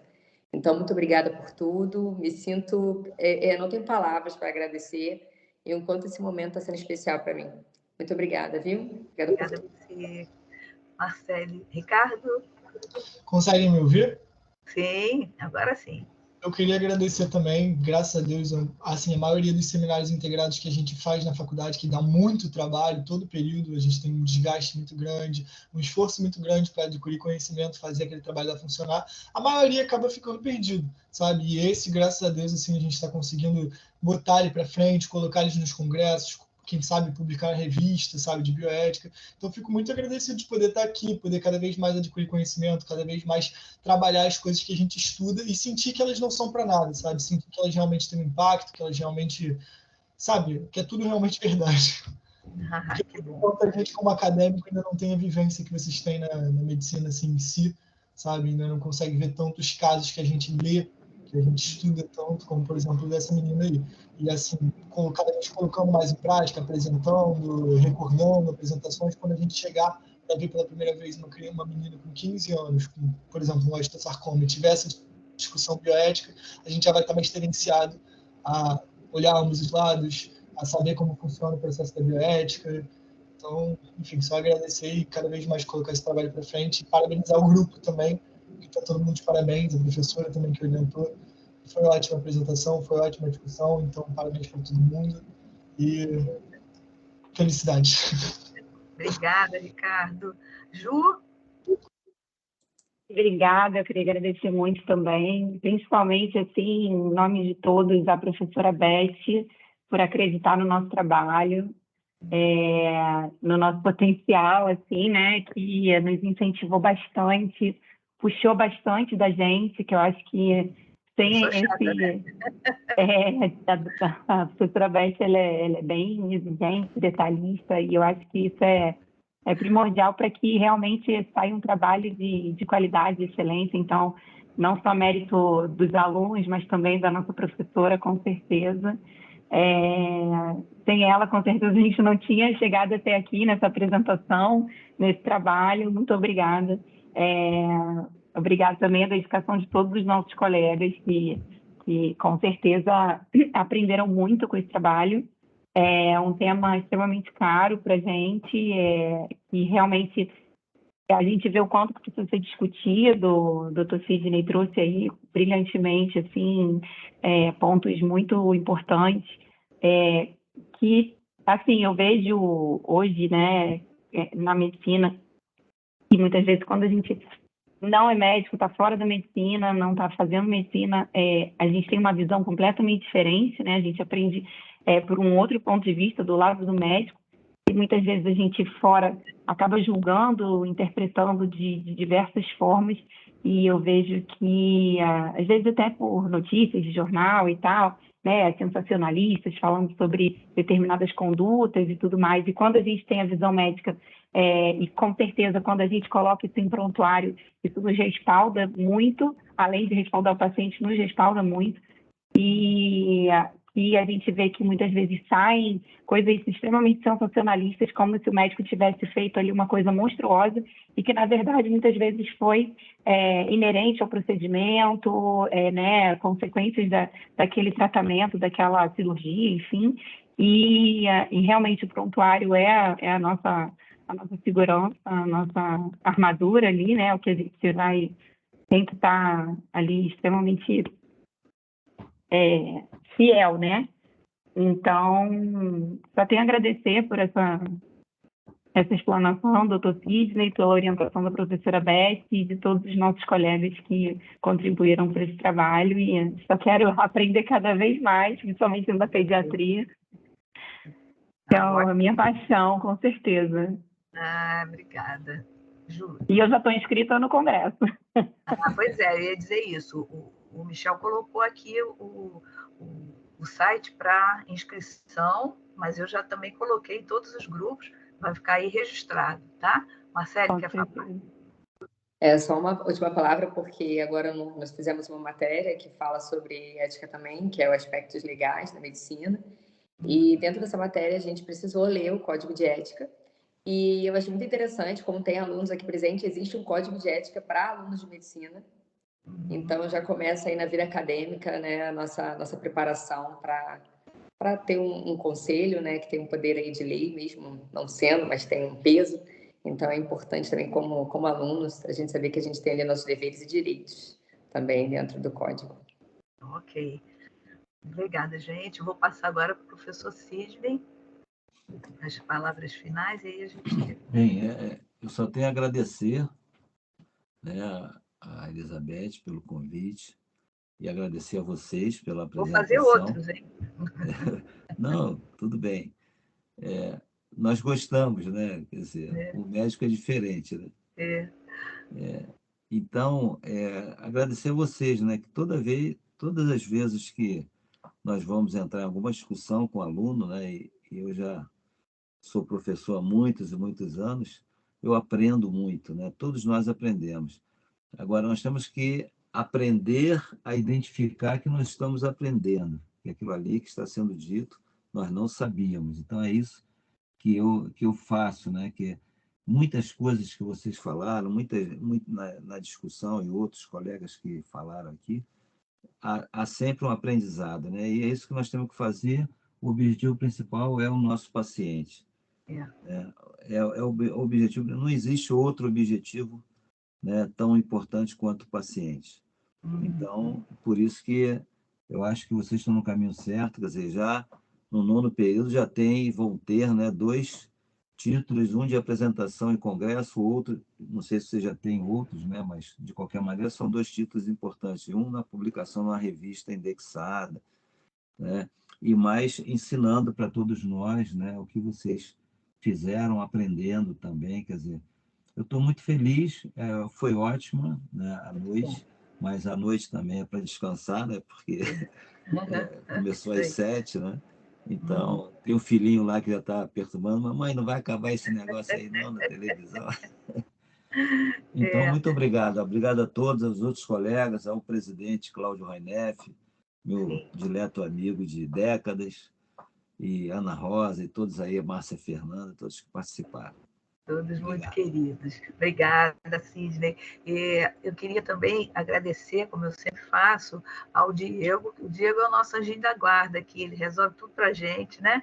Então, a gente sempre conta com a ajuda dele, que é essencial, né?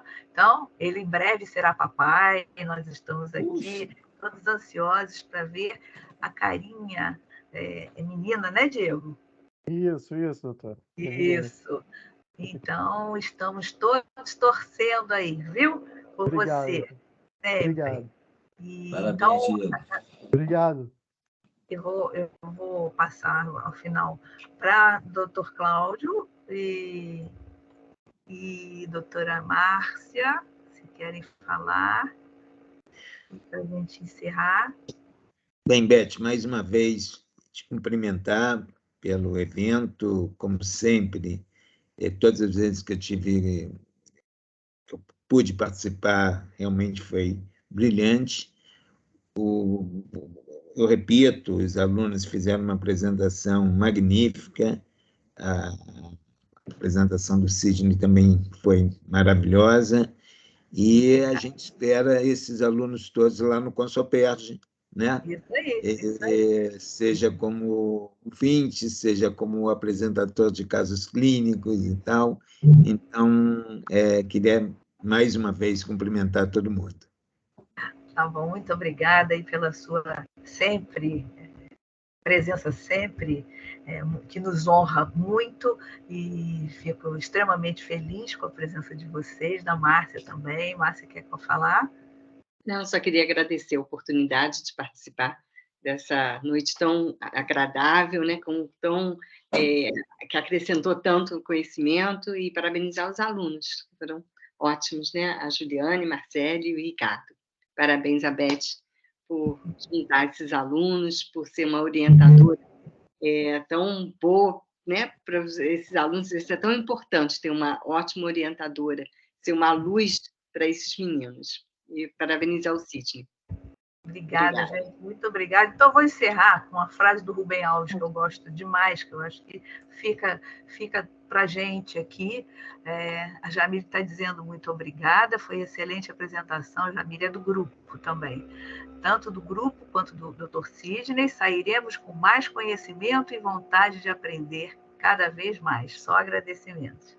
Então, vou encerrar com a frase do Rubem Alves, que eu adoro os comentários dele, os contos que ele diz, e ele diz assim: a ideia de que a medicina é uma luta contra a morte está errada.